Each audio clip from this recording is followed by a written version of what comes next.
Assalamualaikum warahmatullahi wabarakatuh.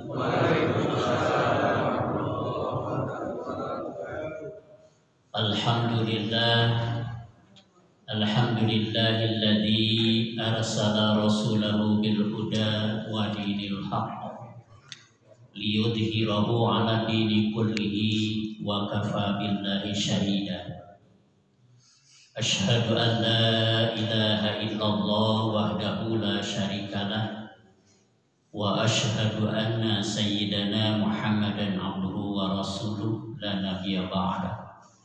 Allahumma fasalli wa sallim ala hadzal nabiyil karim wa ala alihi wa ashabihi ajma'in. Amma ba'd.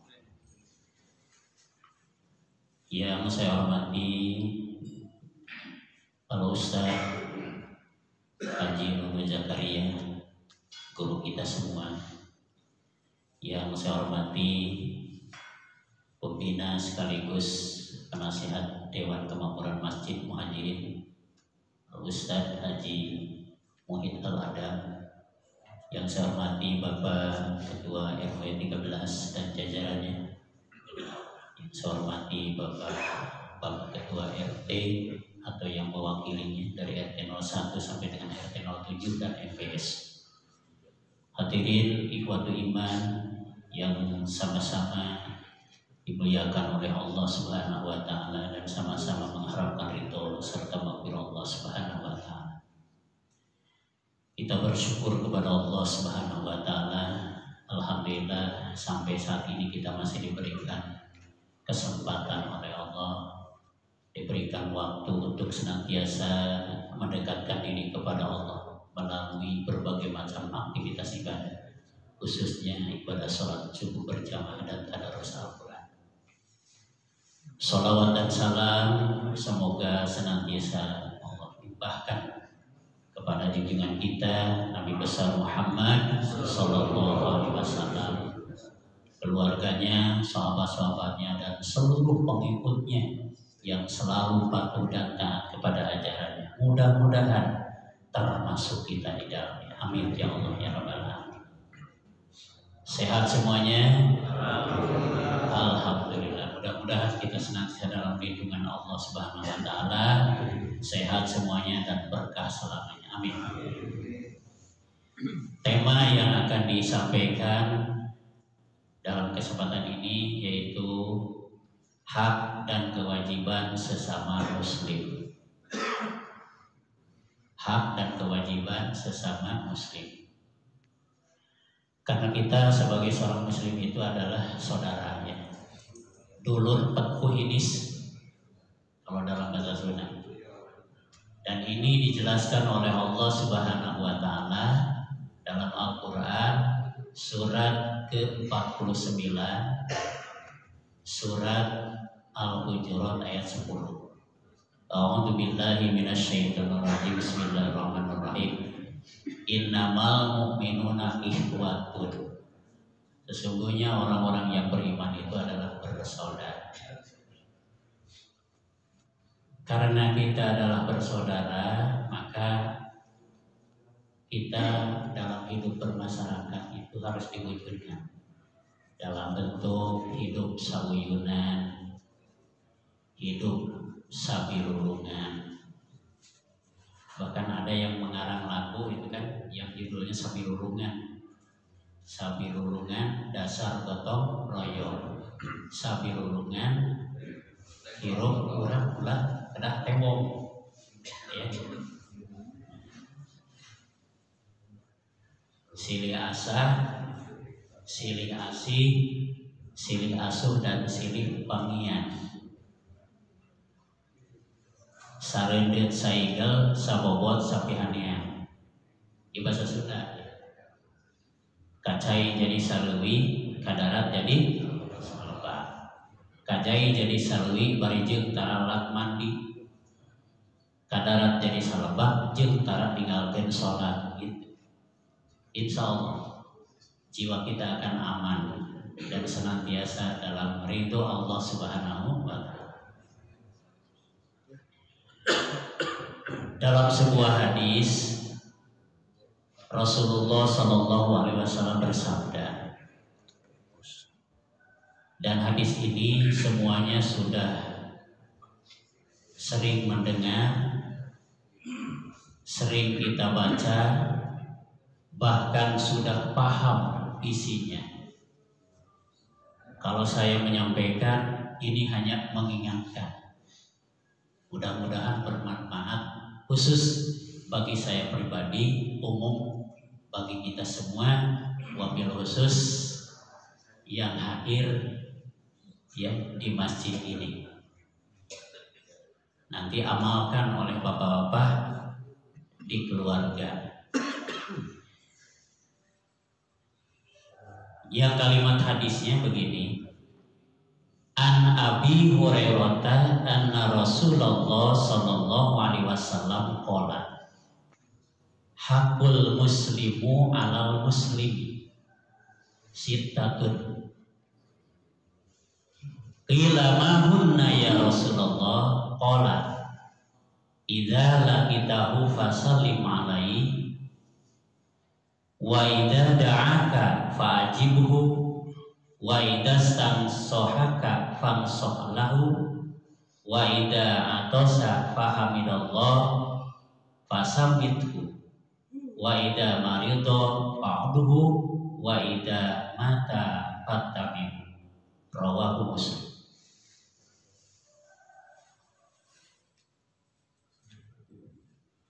Yang terjemahannya kurang lebih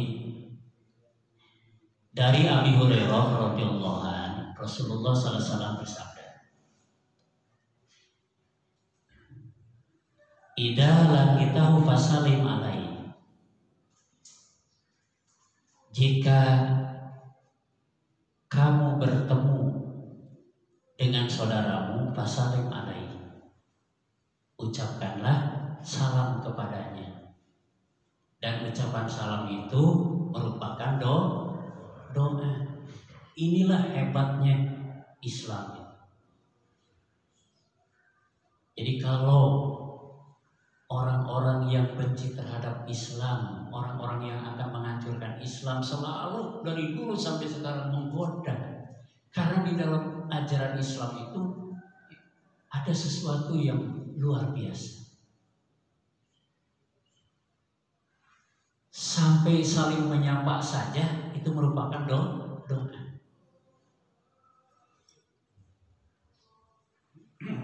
Kita boleh menyapa apa saja, tapi yang pokoknya jangan sampai hilang. Misalnya begini, ketemu dengan teman, selamat pagi, boleh. Wilujeng enjing, boleh. Tapi yang pokoknya jangan sampai hilang. Assalamualaikum, waalaikumsalam. Wilujeng enjing. Bahkan di Arab Saudi, ya, mungkin bapak-bapak yang sedang melaksanakan umroh dan ibadah haji, ya, kalau menyapa itu Assalamualaikum, waalaikumsalam warahmatullahi wabarakatuh. Kaifa antum? Bagaimana kabarmu? Kalau kita yang ngerti bahasa Arab pasti menjawab Alhamdulillah, ana bi khair, wa anta? Alhamdulillah.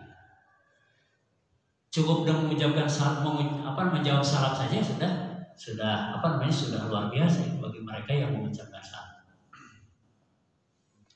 Nah itu Bapak hadirin kaum muslimin ikhwati iman. Jadi apabila bertemu dengan saudaramu, maka biasakan ucapkan salam. Nah teknik pelaksanaan salamnya diatur juga di dalam hadis. Ya, Rasulullah SAW bersabda dari Abi Hurairah yang diriwayatkan oleh Imam Muslim. Qala Rasulullah sallallahu alaihi wasallam yusallimur raqibu 'alal mashi wal mashi 'alal qa'idi wal qalilu 'alal kasiri. Yusallimur raqibu 'alal mashi, orang yang berkendaraan ucapkan salam terhadap orang yang berjalan kaki. Kita kan sering memakai kendaraan ya. Jadi kalau kita sedang berkendaraan, ketemu dengan teman kita sedang berjalan, dia tidak cukup hai. Ayo tinggallah. Ucapkan salam, sunnah itu. Assalamualaikum. Bahkan menjawab salam harus lebih bagus itu. Waalaikumsalam warahmatullahi wabarakatuh. Jadi ulah membuat wae, itu kan biasakan. Ya. Apalagi kita jamaah masjid sudah jelas itu kan. Kita ketemu dengan orang yang tidak kenal saja, gitu kan, yang tidak biasa kenal, ya. Tapi mereka itu adalah tahu bahwa mereka itu adalah umat Islam. Jamaah masjid misalnya ketemu dengan teman-teman di Masjid Al-Mu'min, teman-teman kita ketemu dengan masjid di Al-Hikmah, ya, ketemu dengan teman-teman kita di Masjid Persatuan Islam, ketemu di jalan, orang kan sok jalannya, ucapkan salam. Dan itu tidak memakai uang, gitu kan?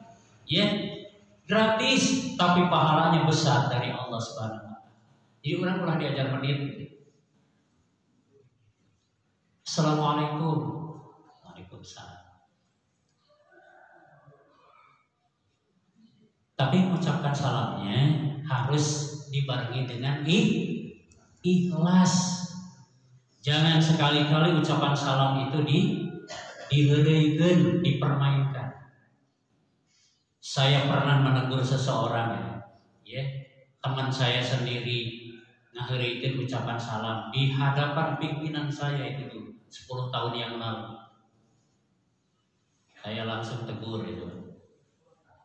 Dan pimpinan saya juga mengucapkan terima kasih pada saya sudah menegur anak buahnya, ya, teman saya. Begitu masuk, Assalamualaikum. Ada yang menjawab lagi teman saya, Waalaikumsalam sayang, gitu. Masya Allah. Ya, itu heureuy, tapi mempermainkan kalimat itu dosa. Ya, memang itu humor itu kan. Assalamualaikum, Waalaikumsalam sayang, gitu. Itu tidak boleh ya. Jangan merubah gitu, kalimat. Akhirnya saya panggil, Pak, tolong tadi Bapak itu mempermainkan kalimat Allah, ya. Assalamualaikum. Terus ada yang menjawabnya, jadi Bapak itu dosa dua-duanya, termasuk yang menjawab. Istighfar, Pak. Akhirnya alhamdulillah dia minta maaf. Gitu. Itu pernah terjadi. Kemudian wal masyi alal qa'id, yang berjalan kaki ucapkan salam kepada yang sedang duduk. Misalnya kita sedang berjalan, ya, ada ya saudara kita, teman kita, kerabat kita sedang duduk, ucapkan salam, Pak. Assalamualaikum. Yang sedang duduk pasti menjawab Waalaikumsalam warahmatullahi wabarakatuh. Pada di tabihan mana? Ya, wilujeng anjing, Pak. Kalau bahasa Sunda sampurasun. Jawabannya kalau sampurasun apa? Rampes. Boleh, Pak. Tapi kalimat yang pokoknya jangan sampai hilang. Ya. Jadi yang berjalan ucapkan salam kepada yang sedang duduk. Wal qalilu alal kasiri, yang sedikit ucapkan salam kepada yang banyak. Alhamdulillah ini sudah terrealisasikan, ya. Nah, sudah terbiasa. Tapi ada yang menjadi budaya, ya. Yang menjadi budaya ucapan salam. Di mana? Di sekolah. Duka saha ta'an mimiti ngajarkeun anak. Ya. Jadi justru siswa yang banyak yang mengucapkan salam kepada guru yang sedikit. Misalnya ini, begitu guru masuk, cek KM teh, beri salam. Semua anak-anak mengucapkan Assalamualaikum warahmatullahi wabarakatuh. Bari jeung guru itu. Waalaikumsalam warahmatullahi wabarakatuh guruna. Ya. saya ajarkan kepada rekan-rekan saya, guru-guru saya di sana. Bapak Ibu tolong nanti kalau masuk masuk kelas, kita saja yang pertama kali mengucapkan salam. Karena sunnahnya seperti itu. Walaupun anak-anak yang duluan mengucapkan tidak apa-apa, cuma tidak sesuai dengan sunnah. Kalau kita ingin sesuai dengan sunnah, kan? Nah, kita guru yang pertama. Bahkan guru mengucapkan, anak-anak sekalian sehat semuanya, assalamualaikum warahmatullahi wabarakatuh. Langsung dijawab oleh anak-anak dengan doa tadi. Waalaikumsalam warahmatullahi wabarakatuh. Didoakan. Tapi kalau anak-anak yang menyapa lebih dulu, itu kan diwalaikun, gitu kan biasa. Anak-anak, ya. Kalau nggak percaya, tanyakan ke anak-anak kita yang sekolah di SD, SMP. Jangankan SD, SMP, yang di SMA saja, di SMK sama, gitu kan. Seragam. Kenapa? Karena memang ilmunya dari dasar gitu. Beri salam, ucapannya sama semua serempak gitu. Itu di sekolah. Tapi di masjid mulanya tidak nikah di situ. Nah, jadi wal qalilu alal kasiri, yang sedikit mengucapkan salam kepada yang banyak. Itu yang pertama. Ya, siap merealisasikan ucapan salam atau siap? Ya, yang berkendaraan ucapan salam kepada yang berjalan kaki, yang berjalan kaki mengucapkan salam kepada yang duduk. Ya, yang sedikit ucapan salam kepada yang alhamdulillah. Yang kedua, kata Rasulullah SAW, wa idza da'aka fa'ajibhu. Dan jika kamu diundang, wajib untuk memenuhinya. Di sini menggunakan kata-kata da'a.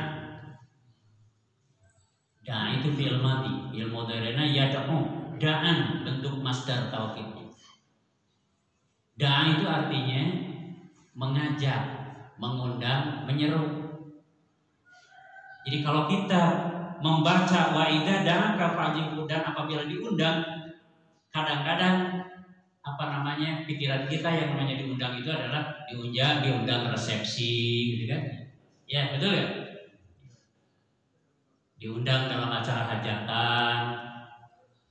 Padahal kalau kita melihat kalimatnya, ya, dan apabila kamu diajak, diseru, diundang, maka penuhilah. Misalnya diajak ngaji, kan? Penuhilah. Ya, diajak untuk salat berjamaah, penuhilah. Diajak untuk ini, selama baik menurut ajaran Islam, ikuti. Ya, penuhi. Lebih-lebih apabila kita diundang, ya, saudara kita, rekan kita, kerabat kita, misalkan hajatan.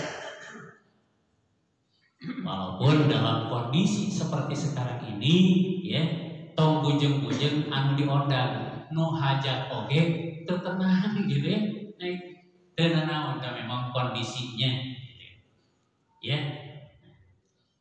Orang yang punya hajatan sekarang kan tidak tenang. Saya punya tetangga banyak, ini satu RW. Ya, hari itu diundang kumaha, hari diundang kumaha, jeung serba kumaha gitu. Tidak apa-apa. Ya. Karena menghadirkan doa saja, ya, dalam kondisi seperti sekarang ini sudah luar biasa. Kemudian yang ketiga, wa idastan sohaka fansahlahu. Apabila kamu diminta nasihat, maka nasihatlah dia, nasihatkanlah dia, berilah nasihat dia, berilah dia nasihat. Dan memberikan nasihat itu, ya, harus bijak, harus bijak.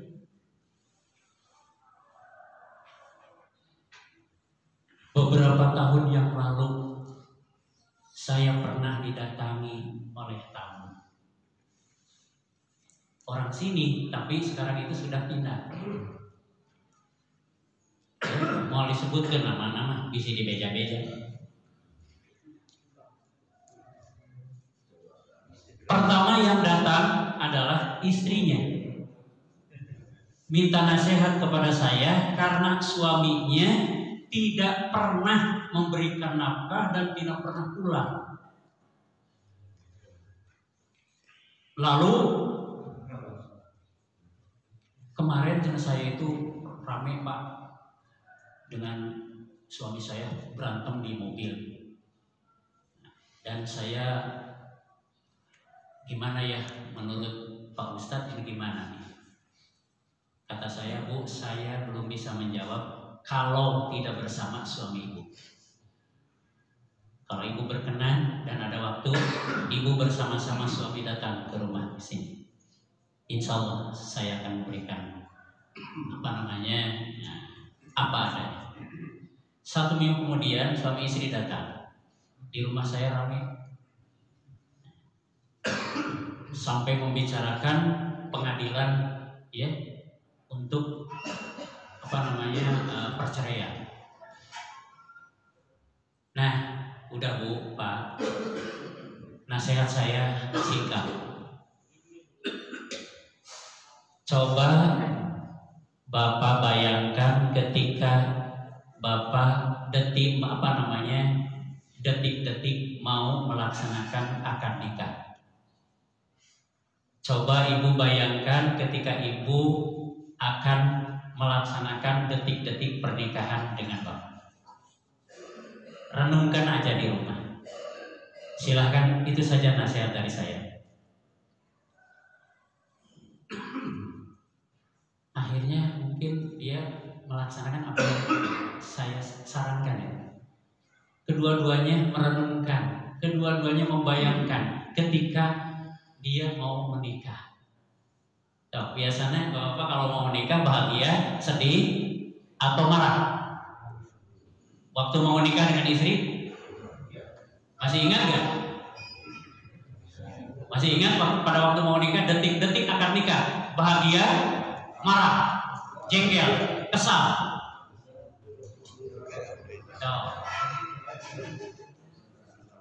Bahagia kan? Kedua-duanya membayangkan, merenungkan itu. 1 bulan kemudian saya melihat berdua sedang belanja. Ya. Lalu bertemu, alhamdulillah Pak, saya dari tadi perceraian dengan suami saya. Saya sekarang bahagia. Padahal saran dari saya cuma coba renungkan.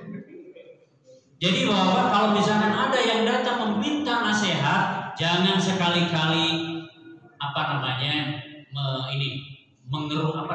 membuat keruh suasana. Misalkan kalau istrinya datang mengatakan, "Ini Pak, tolong minta saran dari Bapak, gimana nih suami saya gini. Udah ceraikan saja Bu, minta cerai saja. Laki-laki kan banyak, ya, yang lebih ganteng, yang lebih kaya dari suami ibu kan banyak. Udah minta cerai aja."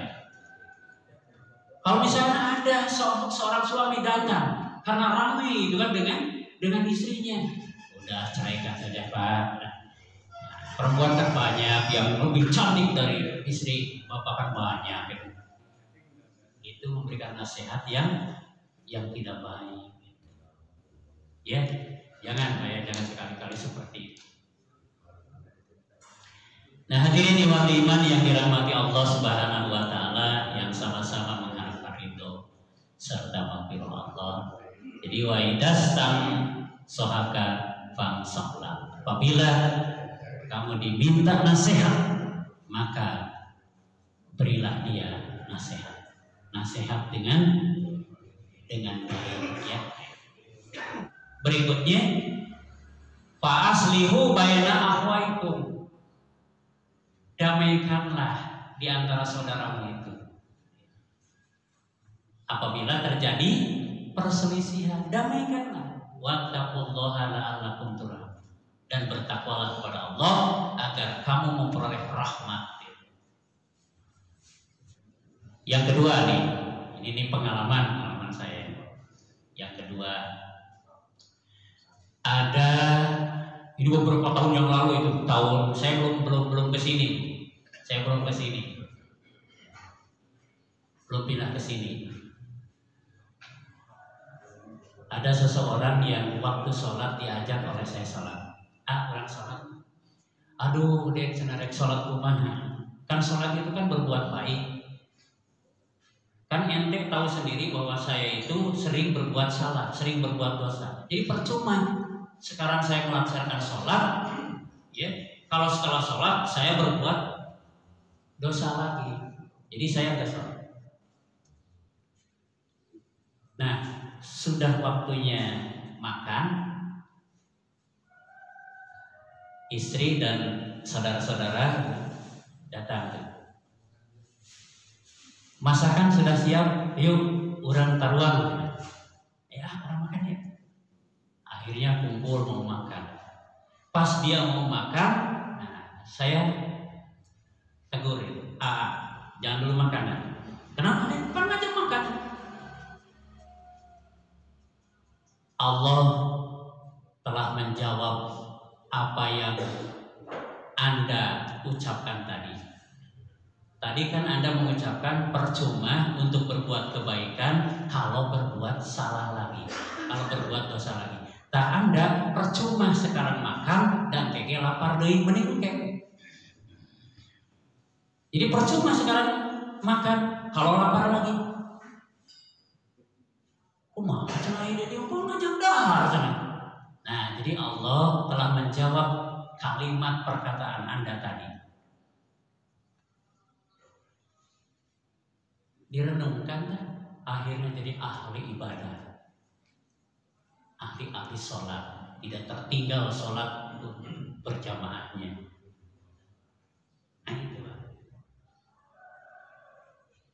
Nah, hadirin ikhwati iman yang dirahmati Allah Subhanahu wa taala, yang sama-sama mengharapkan ridho serta maghfirah Allah. Kemudian yang ketiga, sabda Rasulullah, wa idza atosa fahamidallah fasamit. Apabila ada yang bersin, fahamidallah, lalu mengucapkan tahmid, fasamithu, maka ucapkan samit. Jadi semacam doa gitu ya. Jadi kalau misalnya ada yang bersin mengucapkan tahmid, ya, alhamdulillah, maka jawab dengan ucapan samit. Yarhamu Allah, semoga Allah memberikan rahmat kepadamu. Ada yang bersin, tapi yang bersinnya karena Allah. Ayat lu bersin sok bari diheureukeun. Ya. Dan ini saya pernah dengar sendiri ketika saya masih bergaul dengan preman. Tegalega tahun 76 sampai tahun 90.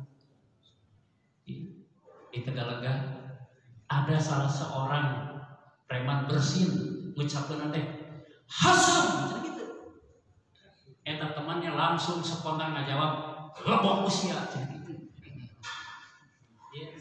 Menaik preman pembahasan apa kasar. Mudah-mudahan tidak kedengaran itu oleh teman-teman saya Tegalega. Ya. Jadi bersinnya itu hasil langsung dijawab spontan lebok usia. Nah, Bapak hadirin ikhwati iman yang dirahmati Allah Subhanahu wa taala. Jadi kalau bersin ucapkan alhamdulillah ya. Karena bersin itu suatu kenikmatan dari Allah Subhanahu wa taala. Tapi kalau terus-terusan itu adalah penyakit ya, ucapkan istighfar, astagfirullahaladzim, ya Allah. Bersin terus, kita terus kebiasaan kalau bersin terus-terusan keluar. Tapi dalam kondisi Covid sekarang ini kalau ada yang bersin teh gitu kan, kadang-kadang kurang ngambek tong boro-boro di luar sholat terus sholat wae ya ngucapkeun takbir bersin wae. Jadi terjadi ngucapkeun takbir berarti batal sholatnya. Kemudian yang kelima, wa idza maridhu fa'udhu. Apabila sakit paru maka tengoklah, jenguklah. Dan saudara kita, kerabat kita, ya, sohib kita dalam kondisi seperti sekarang ini, ada yang sakit, ya, keluarga yang sakit kadang-kadang gak mau ditengok teh, dijenguk teh, ya. Urang oge anu sehat gitu kan, ya agak berat gitu kan untuk menengok teh dalam kondisi seperti sekarang ini. Paling tidak tengok secara batin dengan doa, ya, nah, dengan doakan. Semoga saudara-saudara kita, kerabat kita, sohib kita, ya, yang sedang sakit, terutama yang sedang dirawat di rumah sakit, mudah-mudahan diberikan kekuatan, diberikan ketawakalan, diberikan keikhlasan, dan disembuhkan kembali, disehatkan kembali oleh Allah Subhanahu wa Ta'ala. Ini sering gitu kan dipimpin langsung oleh pengersa-pengersa, aminan oleh kita, ya. Wa idza mata fatabi'u, apabila dia mati, meninggal, fatabi'u maka ikutilah. Maksudnya antarkan sampai ke pekuburan, sampai ke pemakaman. Laksanakan penyelenggaraan jenazahnya dari rukun pertama, gitu kan? Rukun pertama jenazah apa? Memandikan. Rukun kedua mengkafani. Rukun ketiga menyolatkan. Rukun keempat mengantarkan, ya, menguburkan.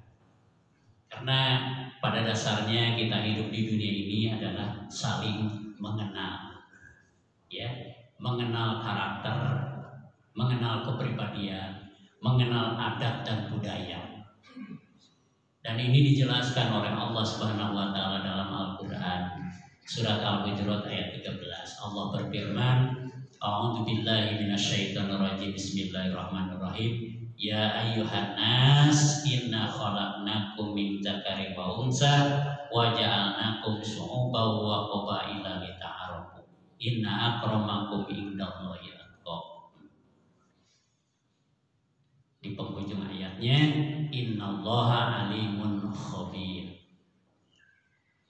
Wahai manusia, ini yang diseru bukan hanya orang Islam, semua umat manusia ciptaan Allah yang hidup di dunia ini. Makanya dengan menggunakan kata-kata ya ayyuhan nas, inna khalaqnakum, sesungguhnya kami telah menciptakan kamu, min zakari wa unsa, dari jenis laki-laki dan jenis perempuan, wa ja'alnakum, dan kami jadikan kamu sekalian syu'uban, berbangsa-bangsa, wa qabaila, dan bersuku-suku bangsa, lita'arafu, agar kalian saling mengenal.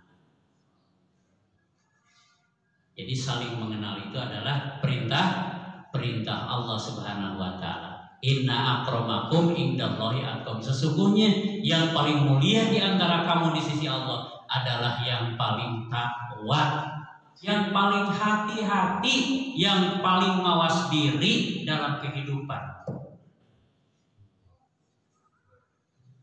Karena sadar, inna akramakum indallahi atqakum.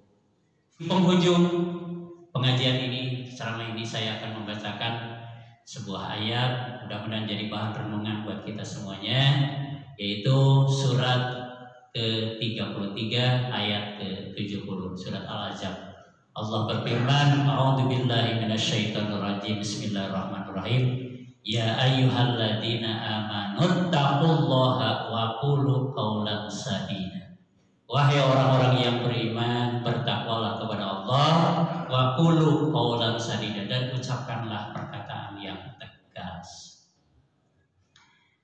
Yuslih lakum a'malakum, niscaya Allah akan memperbaiki aktivitas kamu sekalian, amal-amal kamu sekalian. Wa yaghfir lakum dzunubakum, dan akan mengampuni dosa-dosa kamu sekalian.